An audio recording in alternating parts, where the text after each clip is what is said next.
Hi, my name is Judy Shatkin. I have been doing voter registration for the last 4 months in Milwaukee. I've done 600 voter registrations and about 2,000 absentee ballot requests.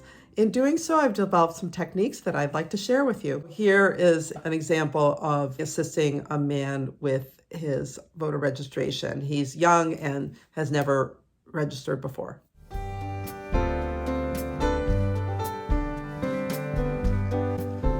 Hey. Hello. How are you doing today? Doing pretty good. How about yourself? Good, thank you. I am a volunteer regarding voting, and I'm just checking people's voter registration status. Sometimes people are actually removed from the voter rolls and they're not aware of it. Would it be okay if I checked yours? Yeah, for sure. Okay, awesome. What's your first name? Jose. Jose. Okay. And last name? Sostre. Sostre. Typically, I'll enter the birth date. I had him enter it for the sake of this video since I didn't want his birth date to be public. Okay, I'm going to have you put your date of birth in here. After he enters his date of birth, I check his voter status on the MyVote website, the state of Wisconsin's voter registration site. Let me see. Let me just double check. Did I spell it right? I see on MyVote that he's not registered, so I have him double check his name and birth date on my phone. Yep, that would be me. Okay. Let's see, 2001. Have you voted before? I have not. Oh, okay. Oh, awesome. I mean, not awesome, but I mean, like, now you have the opportunity. For sure. So we can get you registered while you're here. Do you have a driver's license or driving permit or ID? I do have a driver's license. And does it have your current address? Not the current one. I'm actually here trying to change it to a Wisconsin one. Perfect. Okay. IDs or any document used for proof of residence must have the current address. His did not, so we will use the new one he'll get by the time he leaves the DMV. Because you're going to be leaving with a piece of paper that'll have your current ID with your current address and it won't be expired, I can have you fill out this one form, and then when you leave, I'll just ask you to come over and find me, and then we'll scan it, your new receipt, basically. Yeah. And then you'll be all good to go with voting. Beautiful. Okay. And so you just need to fill out what's in gray. And just a quick question. You're not on parole or probation, right? No. Okay, good. Before I hand the voter the form, I like to check the top 4 boxes for them because almost invariably, even if I stress the importance of filling in all the boxes, it just doesn't seem to happen. And you're a citizen? Yep. And are you planning on moving from wherever you are now? Eventually. Are you planning on moving before November 8th? Not before then. No. Okay, cool. Although I mention election day here, it's actually 4 weeks prior to the next date of election that is the cutoff. If they're moving after that cutoff, then they should register where they currently reside, and then once the election passes, they can re-register for the following elections for their new location. And one more question. Would you like your ballots sent to you in the mail, or do you want to go into the polls? I'd rather go into the polls, actually. Okay, cool. So then you just need to fill in the gray areas. Okay.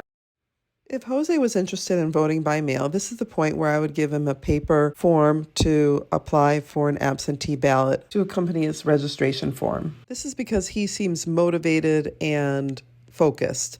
For other people, I might wait until they're done with the registration form and then give them that absentee ballot. And I might just have them sign it and put their name, and I might assist them with filling in the rest because some people are simply less interested in doing paperwork and can reach their limit sooner. And then when you get that ID, we'll take a scan of it. And you can use your old ID for this number. We'll get the expiration date from the new one. You can use the same number from a permit, driver's license, or ID, but only if it's from Wisconsin. Make sure to enter the new expiration date from the receipt that they get. You may need reading glasses for this. No worries. Okay, thank you so much, Jose. Thank you. I asked Jose to bring me his ID receipt when he was done at the counter, and impressively, he did not forget.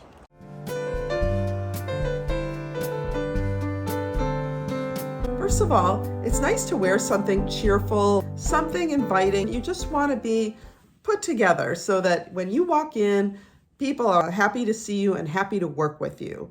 I used to work in a nightclub, and I would get myself ready before I walked in and take a deep breath, just prepare myself just for whatever's going on. That's what I do at the DMV because I feel the same preparation is useful. And then when I walk in, I check out the scene and see what's going on and just get the energy of the room. That way I am acclimated and ready to do my work.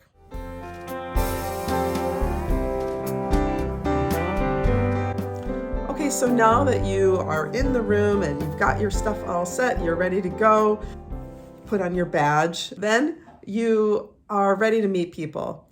Now, connecting with people, that's the most important thing you can do because people are not necessarily there to work on their voting registration and make sure that that's all squared away. That's your agenda, but they're there to do something completely different, get an ID or get a registration. Whatever it is, you have to interest them in what you're there doing. So you have a different agenda than them, and you want to make their agenda meet yours, at least while they're waiting around and not doing whatever they need to do at the DMV. So if you get them interested in talking to you, then that's half the battle, because then you can talk about whatever, including voter registration. So when you approach someone, be smiling and have that positive energy. When you walk in the room, you are ready to engage. You are ready to meet someone and you've turned on the charm. You can talk about the weather. With the woman in the images that I put at the beginning of this video that was wearing pink, I was wearing pink, I said, hey, check out, I like your pink. They have sports attire. You can talk about that if that's something that you know about or are interested in. Stickers, if they have kids, the voting is your superpower sticker, or a future voter button that the League of Women Voters has. Find a way to connect first, and then that's half the battle. When you're approaching someone, watch for cues, watch their body language. Make sure that you kind of meet them. If they are kind of like back off, then don't go close. If they're inviting you, then engage with them, mirror them to some degree. Keep an eye on how they're responding to what you do so that you are making this connection and so that they know that you're paying attention to them, because that's what's important to them, is that you care about what they're doing and thinking.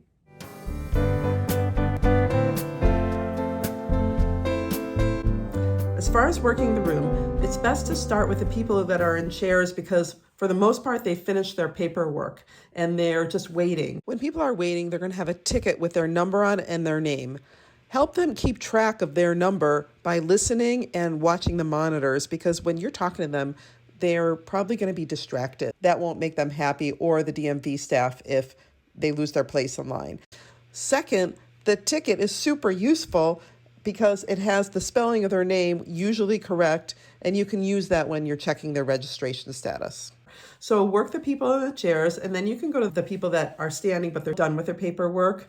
I generally avoid working with people in line because they're still really thinking about what they have to do there, and they are preoccupied with that. If they're in line for the front desk, you might want to just wait until they finish that job and then they do their paperwork and then they're standing or sitting.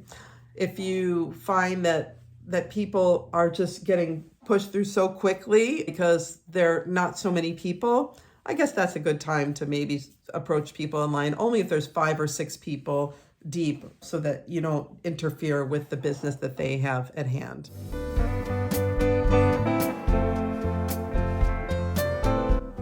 I like to make sure that I'm providing a service. The vast majority of people that you come across have already registered in the past, so they think that they're still registered, but for a variety of reasons, they may not be. Your task is to show them how you may need to fill in the gap somewhere.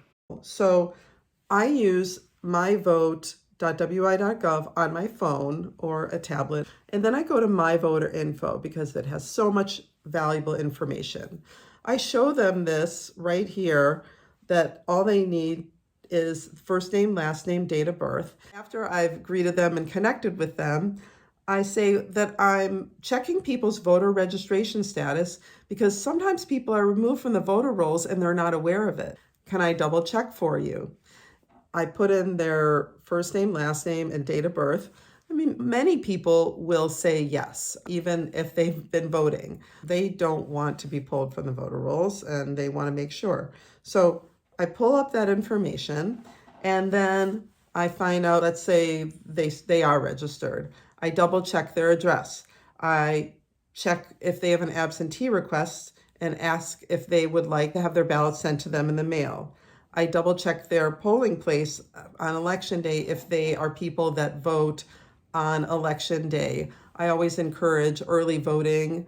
I encourage for people that aren't regular voters, because you can see how much they're voting, to vote by mail, because I wonder why they don't vote regularly. Is it because it's a hassle going into the polls? If they aren't registered, then generally at the DMV, I give them paperwork and I ask them again if they would like an absentee ballot. So the paperwork pre-filled with gray, where people have to fill in to make it easier, because there's a lot of things that they don't have to fill in. And we have the absentee ballot also with gray, where they have to fill in. I assess their interest in filling out paperwork.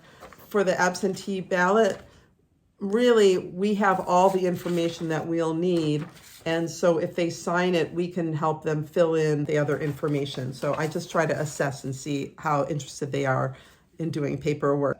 If they say, oh no, I'm registered, then I say, oh, wonderful. And because praise is great. And I ask if they would like for me to set up voting by mail for them. If they say yes, then I'll usually do that on MyVote, because it's fast and easy once you already have MyVote or info filled up. If they say, no, I'm good, I like to vote at the polls, if they have declined checking their my voter info, then I say, well, would you like me to check your polling place? Because with redistricting, a lot of times that polling place has changed. And usually they say, no, I know where I am. I just voted in the last election. If they say no again, I will say, well, would you like this sticker? Everyone loves stickers, and once they see it on my phone, they'll often slap it right on theirs, and then it serves as a walking billboard for voting. I'll include the link below, but it's from Wacky Buttons.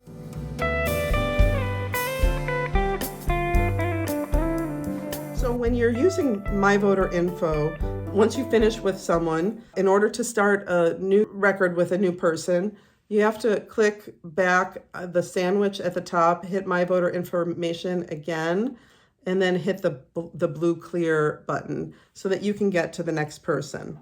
Notice here how we're using paper. There's two reasons we use paper at the DMV as opposed to MyVote, which is a great application in most situations. People often don't have their proof of residence until they're about to leave. Be an ID, a driver's license, a registration, title.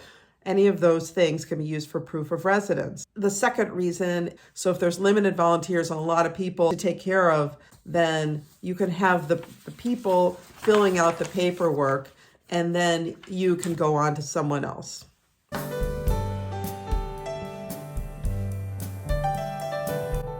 So that concludes this discussion.